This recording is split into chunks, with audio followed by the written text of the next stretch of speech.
ജീവിതം കഷ്ടപ്പാടുകൾ നിറഞ്ഞതാണ് എന്ന ചിന്ത ആദ്യം തന്നെ നിങ്ങളുടെ മനസ്സിൽ നിന്നും മാറ്റുക.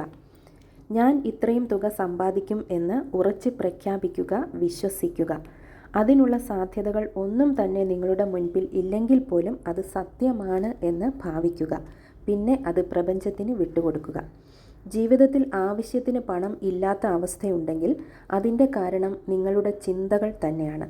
വിപരീതമായ ചിന്തകളും വികാരങ്ങളും ഭാവങ്ങളും എല്ലാം തന്നെ പണം നിങ്ങളിലേക്ക് വരുന്നതിനെ തടയും.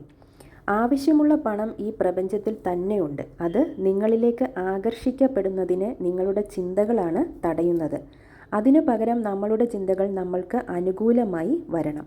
ഇല്ലായ്മയുടെ ചിന്തകൾ വെടിയുക, പകരം സമൃദ്ധിയെക്കുറിച്ച് കൂടുതൽ ചിന്തിക്കുക. നമ്മൾക്ക് പണം ആവശ്യമുള്ളപ്പോൾ നമ്മളുടെ മനസ്സിലെ പ്രബലമായ ചിന്തയും പണം തന്നെ ആയിരിക്കണം. അതുതന്നെയാണ് ആകർഷണ നിയമം പറയുന്നത്. നിങ്ങൾ ആഗ്രഹിക്കുന്നത് എന്താണോ അത് നിങ്ങൾക്ക് ലഭിച്ചിരിക്കും.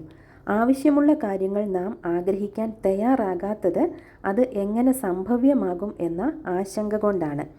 എങ്ങനെ വരും എന്ന് നിങ്ങൾ അറിയേണ്ട കാര്യമേയില്ല. പ്രപഞ്ചം അതിനായി സ്വയം ക്രമീകരിക്കും. എങ്ങനെ നടക്കും എന്ന് ആലോചിക്കാൻ തുടങ്ങിയാൽ അവിടെ വിശ്വാസക്കുറവിൻ്റെ തരംഗങ്ങൾ നമ്മൾ പ്രസരിപ്പിക്കാൻ തുടങ്ങും.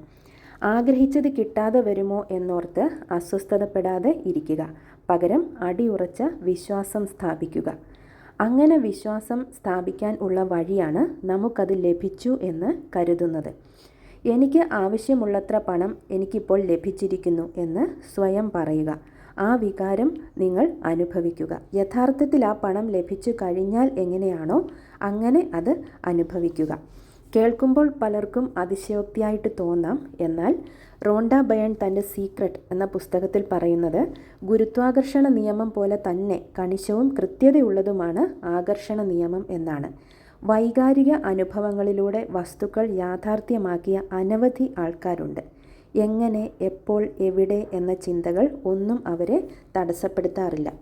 അവർ വൈകാരികമായി അവരുടെ ആഗ്രഹം സാധിച്ചതായി വിശ്വസിക്കുന്നു, അനുഭവിക്കുന്നു. കാലക്രമേണ അതവർക്ക് മുന്നിൽ പ്രത്യക്ഷമാകുന്നു. എനിക്ക് പണം ഉണ്ടാക്കുവാൻ സാധിക്കില്ല എന്ന വിശ്വാസം മാറ്റുക. പകരം എനിക്കത് സാധിക്കും എന്ന് വീണ്ടും വീണ്ടും പറയുക. അങ്ങനെ പറയുമ്പോൾ ആഗ്രഹിച്ച കാര്യങ്ങൾ നേടാൻ കഴിയും എന്ന് നമ്മൾ സ്വയം ബോധ്യപ്പെടുത്തുകയാണ്. ഉയർന്ന വിലയുള്ള ഒരു വസ്തുവിനെ നോക്കി എനിക്കിതൊന്നും വാങ്ങാൻ സാധിക്കില്ല, എനിക്ക് അതിനുള്ള കഴിവില്ല എന്ന് നിങ്ങൾ ചിന്തിക്കുമ്പോൾ ഇല്ലായ്മയുടെ അവസ്ഥയെ ആകർഷിക്കുകയാണ്.